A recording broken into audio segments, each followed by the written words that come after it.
ஹட்டன் திம்புலப்பத்தனை போகாவத்தை நகரில் அமைந்துள்ள கலாசார மண்டபத்தில் இன்று இடம்பெற்ற கூட்டத்தில் போகாவத்தை ஹெலிவத்தை திம்புல ஆகிய தோட்டங்களில் இதுவரை காலமும் இலங்கை தொழிலாளர் காங்கிரஸில் அங்கம் வகித்த 300க்கும் மேற்பட்டோர் தொழிலாளர் தேசிய சங்கத்தில் இணைந்து கொண்டனர். இந்த நிகழ்வில் கலந்து கொண்டு உரையாற்றிய போதே அமைச்சர் பழனி திகாம்பரம் இந்த தகவலை வெளியிட்டுள்ளார்.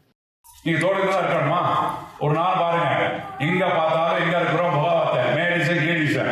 இப்ப பாருங்க, பொன்னகர் வருது, நடேசன் ஐயர் கிராமம் வருது, மகாத்மா காந்தி போறது, இதெல்லாம் யாருக்கு? நாங்க கொண்டு வந்தோம் கூட்டம். முன்ன எங்க பார்த்தாலும் அந்த தோட்டம் மேற்கணக்கு நடுக்கணக்கு பனிக்கணக்கு இந்த கலாச்சாரத்தை இல்லாம தான் நாங்க பாக்குறோம். ஏன்னா நாங்க அதை அனுபவிச்சவங்க, இருந்த தலைவரை அனுபவிக்கல.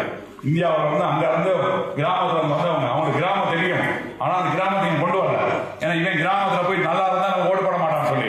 அதனால நாங்க நினைக்கிறோம் எங்களோட வாழ்க்கை எங்களோட முடியணும். மற்ற கட்சிகளும் கட்டித்தாரு நானு. அதனால யாரும் பயப்படாதீங்க, நான் கட்சி பார்த்து செய்ய மாட்டேன். நானு இவ்வளவு கட்டித்தாரத்துக்கு இந்த மாதிரி ஒரு ஒத்துமை உங்களோட பலம் இருந்தாலும் உண்மையிலே 2020ஆம் ஆண்டுல நாங்கள் ஐங்கல் ஒழிச்சு கிராமத்தில் உண்டாக்குறதுக்கு எங்களால் முடியும். அதுக்கான வேலை திட்டத்தில் நானும் கௌரவ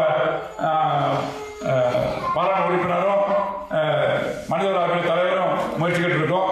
இந்த அடுத்த கிழமை நாங்கள் அமெரிக்கா போறோம். அமெரிக்கா போயிட்டு வேல் பேங்க் மூலியமாக இந்த வீடுகளுக்கு இன்னும் காசுகளை கேட்க போறோம். நம்ம அந்த மாதிரி நல்ல வேலை திட்டங்கள் அமைச்சுக்கிட்டு இருக்கோம். இதெல்லாம் செய்வதற்கு உங்களுடைய அன்பான ஆதரவு இருந்தால் கட்டாயம்